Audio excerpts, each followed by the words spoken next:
Good evening, everyone. My name is Jessica Balsley, and I am the founder of The Art of Education, if you don't know me, and we have professional development for art educators. Tonight's workshop, we will focus on talking about portfolios as an assessment tool. So let's go ahead and get started here. First, I want to talk a little bit about why portfolios. Portfolios is one of my personal favorite things that I do in the art room. And you know, we know that assessment is becoming such a huge thing in the education world. And a portfolio is an assessment, but the cool thing about a portfolio is it's kind of one of the last authentic assessments for art teachers, and it's native to the art ed world. When you think of a portfolio, you think of an artist, you think of images. And so people really grasp this, and they really hang on to it, and it seems something special, a collection of curated work. And this can help build excitement in your art program, and then you can use the portfolio structure for all those have-tos with your assessments. So I like that it keeps it more authentic and that it can be a big event and something very special for your art students. So we're going to talk for the workshop will be around 20-25 minutes long, and we'll leave plenty of time for question and answer at the end. Also, we are going to have the first half be about traditional portfolios, paper portfolios, and then the second half will be about digital portfolios. So when thinking about traditional portfolios, I first want to talk about organization, because I think one of the biggest barriers to collecting any amount of artwork is the space that it takes to do that. So I have a few tips and tricks first and foremost to keep your students' artwork and keep it collected. I created a large filing system to house the portfolios in my art room using Rubbermaid tubs. You can see the photo there on the left. And the Rubbermaid tubs just had the students' names at the top, and then I could file through them, and students could put their art inside of their portfolio. And sometimes I would lay these flat, hidden away. Sometimes I would have them up high, pull them out when that class came, or just use it kind of at the end. So what I did with my portfolios is I had a large piece of paper, and sometimes it was donated, sometimes I purchased it, sometimes I just used whatever I could find, and every student got a portfolio, and at the end of the semester or at the end of the year, we would have what I called Portfolio Day, and students would pass back art, and there were all kinds of activities that I'll talk about associated with this Portfolio Day. And we would pass back artwork, and students would keep their art in one place, and it was all taken home at the same time, which I know can be a big issue because parents want to see what's coming home and they don't want you to keep it. Even for a 7-week middle school course, parents may want to ask, what are you doing in art? And so I just justify this by being upfront with parents, and I let them know your student will bring home an art portfolio. Your student will have a collection of work. You can look forward to this. In the meantime, you can check the website for pieces of artwork. You can come in the hallways. They'll be on display. And I give them little teasers about what we were doing. I'd send home maybe 1 or 2 pieces. But the great thing about saving work for a portfolio is you also have a wide variety of work to choose from when doing an art show. I would also save the 3D pieces and put them in little bags, little paper bags, and put them in a similar format, and they went home with the portfolios as well. So everything was together, and it was just very comprehensive. It was simple, and you only had to pass back artwork once or twice throughout the year. So that's a little bit about the background of how I organized my physical portfolios. And again, we will get to digital portfolios in the second half of this presentation, so hold on there because it's coming. I want to talk about all the different things that I did as the portfolio was a catalyst for all of these really important assessments and tools in the art room. And the first one I want to share is called a cover sheet. So a cover sheet is a review. I would make these little worksheets, but they were actually an assessment tool. And while we were passing back artwork, because what do most art teachers do when artwork's being passed back? We say, decorate your portfolio, and then the students are like drawing all the stuff on it, and even in middle school, like they're doing peace signs and who knows what else. And then what do the parents see when they carry this portfolio home? The very first thing they see is a bunch of scribbles. And that's instantly going to put a picture in their head of, that's what art is about, just doing whatever and just scribbling. No, I mean, yeah, there's free choice involved and it's okay, but I never felt good about sending that portfolio with this beautiful art inside in a bunch of just like free draw. And so if you have a project to do on the front, that would be great. I chose to use it as more of an assessment and a review. So each question on the cover sheet, which would get printed and they would glue it to the front of their portfolio, had to do with one of the learning objectives throughout the year or semester. And so if they said to me, it may have said, draw a shape that has symmetry. And then they say, Mrs. Balsley, what's symmetry? And I would say, well, look in your portfolio and find the artwork that we did that use symmetry. Can a neighbor help you? And it was just really powerful to see students using their own knowledge to review everything they learned. And it was a non-intimidating type of format for them. So this was a great thing to keep them busy while passing back artwork and serve an assessment tool, and to show parents right on the front, what are the concepts, what are the vocabulary terms that we kind of learned about that I could bring up to my student when we're going through that portfolio. Because, and I'll get to that, but I encourage parents to go through the portfolio with their students, which is a component. And so you can see here the 5 top reasons I recommend a portfolio cover sheet. You can get simple data, you can get knowledge of where your students are at. I know at the end of the year, one of the questions like none of the students could answer, and I thought to myself, next year when I teach this, I need to do a much better job. I don't think students grasp it, they remembered it as well, and it was just a good tool for me as a general overview and an assessment. The next strategy that I use with portfolios is a chance for students to do some self-reflections. When all of your body of artwork is sitting in front of you, what a perfect time to reflect. So what I would do is hand out some little squares like this. One of my favorites is 2 stars and a wish. 2 stars is 2 things I choose one artwork out of the portfolio. I would tell the students, just pick a piece or organize it in your favorite on top. And glue this to the back, and then I want you to write 2 compliments to yourself about your art, and then 1 wish. I wish I would have had more time to work on the background or finish the piece, or I wish I would have drawn a little more carefully here. And so it's a more positive spin for an art critique, especially for any type of students, high school through elementary. More upper level self-reflection is one of my favorites, is the 4, 3, 2, 1. 4 things that I blank, 3 things I would like to improve, 2 things I learned, 1 thing I'll never forget. And it's a nice way to break it down, because if you tell a student to write an artist statement or write a reflection, they'll freeze. And so these templates are just really helpful, and it helps the parents see, wow, they're really not just making art, but thinking about art and everything in the art room. The next thing that we do on portfolio day is one of my very favorite advocacy tools in the art room, and it's called the Itty Bitty Papers. And I called it the Itty Bitty Papers because I would print out just a few short sentences about what we learned about, whether it be an art history concept, elements and principles of design, whether it be about just a craftsmanship goal of cutting that we were working on, and every little bitty paper would get glued to the back, and they would students would glue it to the back and then write their name on that paper, and parents could just flip it over and see what the art was about. So at this time, we would each piece would have a little bitty paper, and they would glue those as it was passed back. So you didn't have to cut out your art time all throughout the year to put these on the back. You could, but I tried to do it all at once, and it really worked well. And students would try to read it, and they would, figure out which one went with each piece. And it was just kind of like a review tool as well. And parents have told me year after year, thank you so much for putting this on the back. I look at the art and I just don't understand quite what it was, and it just helps me talk with my student about the art, and I save it for forever. And at their high school graduation, I can see what this art was about. Thank you to Abigail for answering the question in the chat. I would do this either every semester or at the end of the school year, depending on how often I saw the students. So as you can see, all these pieces put together, this portfolio is getting very comprehensive. It's not just a place to store art. It's an assessment tool. It's a reflection tool. It's an advocacy tool. It's everything in one package. The next thing that I did with portfolios is, and this one is a really big advocacy tool.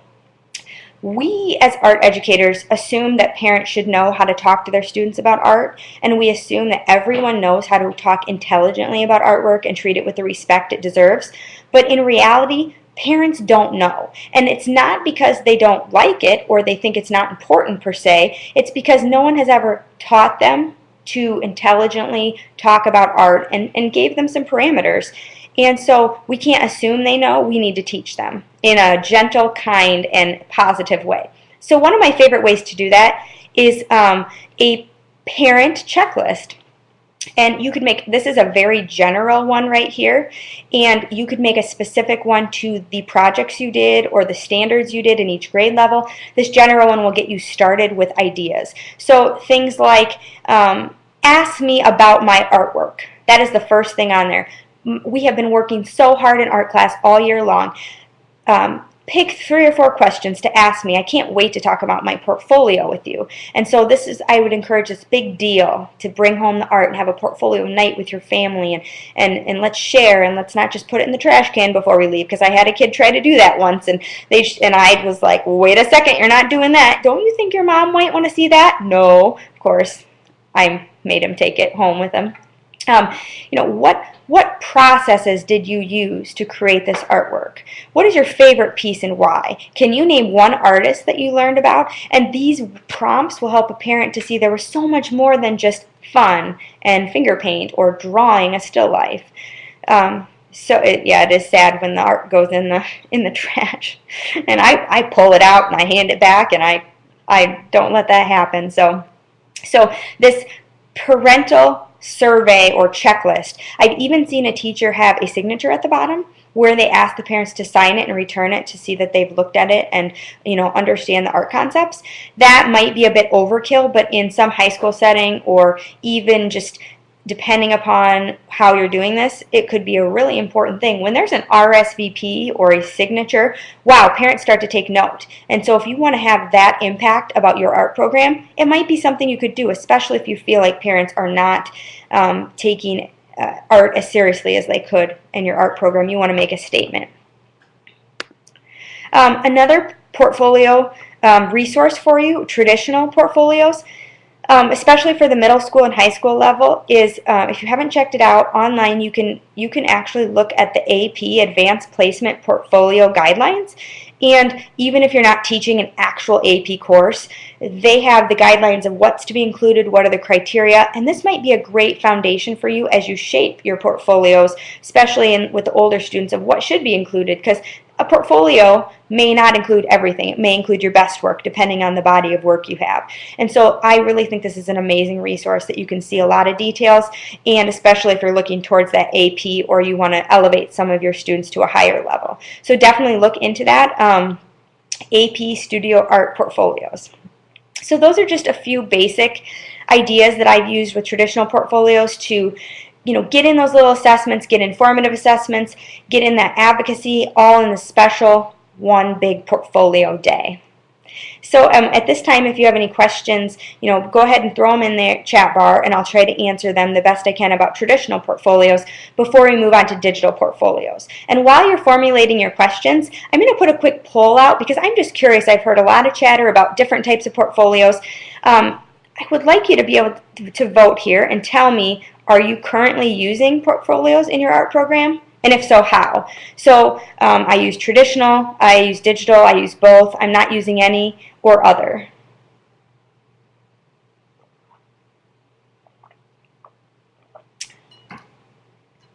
Looks like we have quite a mix, not using portfolios, maybe looking to find some ways to start the daunting process.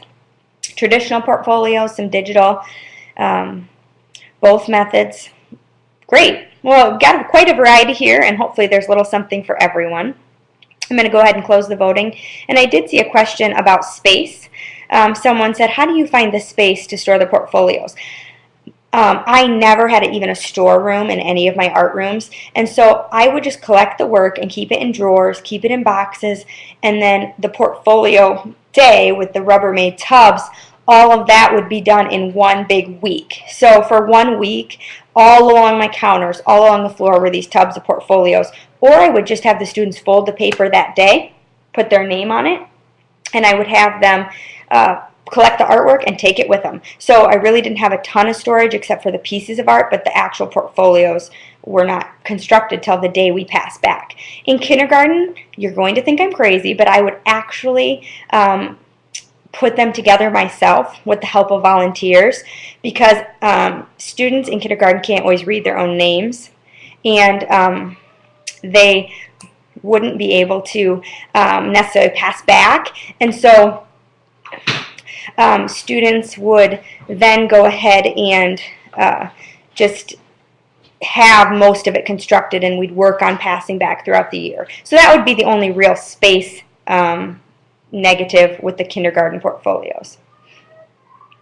So the next thing that I want to talk about are digital portfolios. What I have for you today is just a starting point. I know you probably have some of your own amazing ways that you use portfolios, and so this is not all-encompassing. These are just ideas that I've seen from art teachers around the country that are new and up and coming, and also are going to give you a starting point to house your digital portfolios. Please, please, please put in the chat bar your own types of ideas, because we're here to learn and collaborate. So 5 powerful platforms to house your digital portfolios. Number 1, and it's not in order of the best, but the first idea is using Flickr. And the reason I'm suggesting Flickr is you can store obviously in the cloud.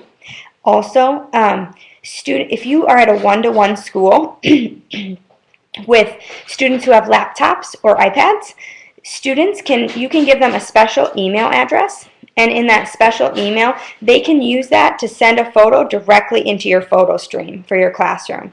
And so it really helps that everything is going to get uploaded by the students, and it all drops into one place, and the teacher can kind of curate it from there. So students it's very easy for especially middle to high school students to just send in their artwork using Flickr. So there's definitely some neat options there. Number 2, Nofolio is a new platform that was just brought to my attention, and it is more for the secondary folks. But the nice thing about the Nofolio platform, you can upload your artwork, people can give you critiques, and it's a safe environment. There's high schoolers, there's real artists, but your portfolio can carry with you then online, and it's public. You need to really think about your digital portfolios. Is it just to house the artwork in-house for the student, or do you want it to be public to facilitate critiques from outside sources? And based upon that, you can pick a platform that works for you. So Nofolio is a newer platform out there. There's critique. There are just a lot of different ways to get the artwork out there. So definitely check into it. I know that Andrew, who is the founder of this, is also setting up maybe classrooms in his Nofolio, so a teacher could use the platform for a class critique. Number 3 is ArtSonia, which I've heard a lot of you chatting about in the chat bar. And ArtSonia is probably one of the top choices of students in our assessment course for what they want to do or explore further, because there's now a student uploading feature, so a teacher could upload, but the students could also do that. There's artist statements. You can make progress reports. I've seen some really successful high school teachers use ArtSonia, even though it's thought of as an elementary type of platform. It really isn't, and it's very user-friendly and safe. And so a lot of people are using ArtSonia as a digital portfolio. Some people see it as fundraising, but it's actually more of an art gallery than it is fundraising. Fundraising is just a byproduct of the platform. So that's one of the most popular. Number 4 are using blogs. Blogging is becoming a great way to incorporate writing and imagery into digital portfolios. You may want to check out David T. Miller's art classes. You can see the URL there, and we'll definitely provide that for you. He has each of his students create their own WordPress blog, and they're all on his sidebar on the side, and you can click on it, and it has, Lenny's honors art class, and then it has his artwork, his artist statements, and they're uploading these things, and the whole class can be seen on one area. It also teaches students to use social media platforms like blogging, because it is the platform of the future, and students to be able to run their own blog or website is almost a have-to for the future. And so there are some educational blogging platforms as well if your school blocks them, but I use WordPress as my favorite, and it's a little more professional if Blogger is perhaps blocked at your school. Number 5, I wanted to put out there 3 cloud resources. And when I say cloud, I mean it's stored elsewhere. When my art department was looking into digital portfolios, the first place we asked was the school for server space. And, just the server space alone just made them say, no, we can't do this. We don't have server space to house artwork. And it was just a huge mess. There are so many wonderful free platforms out there that can be social or private, and to utilize the storage in the cloud is almost a have to, especially with something as large as images. Evernote is the first recommendation. You can take notes, you can put videos in there of a critique or an art show or an artist statement, an audio. You can throw everything into your notebooks. This would be great for students to organize their own portfolios, and if it's not necessarily public. Facebook is becoming, and I think going to even become more, an important platform for sharing. They have something called just the little folders, and it's a gallery. So once you upload a bunch of photos to one folder or one slideshow, they can become a slideshow. It can be, the first semester's work, and then, their friends can like it, their parents can comment on it. And here's the thing, I know Facebook is blocked, I know schools don't like it, but in 10 years, what will that look like? Or will Facebook even still be around? But what I'm trying to say is, if you want an advocacy program for your art portfolios and students, where are all the parents and the students already at? They're already on Facebook. And to create a serious platform, you can create your own class page. It does not have to be related to your personal. It can be totally professional and totally separate, and house student galleries. So something to consider as people become more open-minded about social media. And then the third platform, Dropbox or Google Drive, yes, you could use those similarly, to house your photos. And this is a more private, they could share links out, but it's more for the student to organize and maybe share with the teacher for grading purposes or internal purposes. So, like I said, something to consider when you're looking at platforms. One may be right for you, one may not, but there's just a lot of platforms out there that can become portfolios. And it does not have to be considered an art portfolio site to become a portfolio. So at this time, we've went through some really simple traditional portfolios, some different digital portfolio options, and I love that you're sharing. Someone said Pinterest, perhaps Edmodo. There's lots of options out there for your portfolio, so please keep sharing in the comment section. At this time, I will take any more questions that you have. I know this was a really brief overview, but it gets the conversation started, it gets you thinking, and it gets you kind of thinking that it doesn't have to be that hard to get portfolios together, whether digital or traditional. I look forward to connecting with you, and at this time, just put some questions in the chat. I'm going to stick around and answer your questions, and Derek is going to put a link here in the chat bar if you'd like to tell us what you thought of the workshop or some of the ideas, or expand and share your own ideas with the AOE readers. Follow the link and you can comment on this post and then share your thoughts so that we can get more ideas going with portfolios, because this is just meant to be a catalyst for all the great ideas out there and get you started thinking. So any other questions? Let's see, I'm going to go back up here. How do you keep up with the, oh gosh, it's going fast, quantity of work using digital portfolios? I would recommend not having students upload everything, but choosing their 5 best and then having those carry with them to the next year. That's why I like the cloud platforms that students create their own account for. When they go off to college, when they need to reference it for a resume or anything, even if they're not going into art, they will have that with them. It's not housed on the school server that they can never access again. And someone is saying, a great thing about digital, having your artwork digital, is you can grade from home. You can make progress reports from home. You can really share out links and advocate more with parents. You can put it in their Facebook feeds. You can put the artwork on their blog. You can really connect when things are digital. How do you use the portfolio as an assessment that's concerned with SLOs and measuring student growth? I'm glad you brought up student growth, actually. Because it's a concept that's becoming really popular right now, and there are tons of cool student growth ways that a portfolio does show growth, where you started, where you ended. It's the assessments that you're going to do with that and the reflections that will show that growth. And now that you brought that up, after this webinar, if you are interested to stick around, I want to talk, we had so many questions in our last workshop about our online classes, assessment, student growth, that I actually have some class information to share with you, and I'll be here to answer your questions because I actually have a brand new class that I'm releasing tonight and want to tell you about, and it has to do with student growth. So after the questions about portfolios, if you'd like to stick around for 5-10 more minutes, I will share with you some more information about student growth and our online classes as well. Looks like some great information being shared in the chat bar. Any other questions on portfolios before we kind of move to the next section if you'd like to stick around?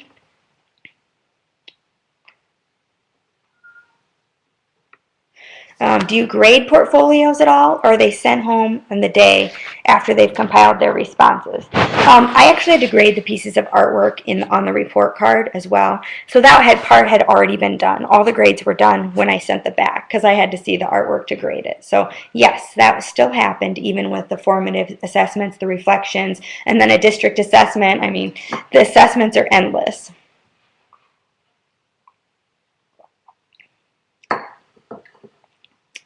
Thank you for all the great comments here. I think we're going to move on, and I want to tell you about our online classes and our new student growth class.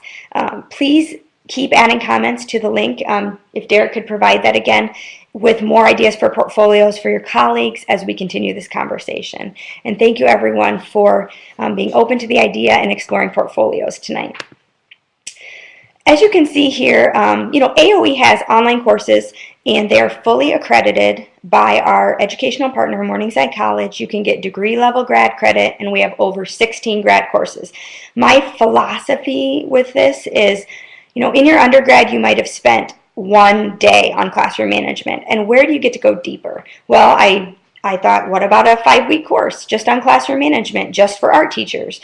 Where do you kind of get those skills for autism and art? Just a crash course talking to your special ed teacher in the hallway. So I wanted art teachers to be able to go deeper into topics because I always wanted more information on everything.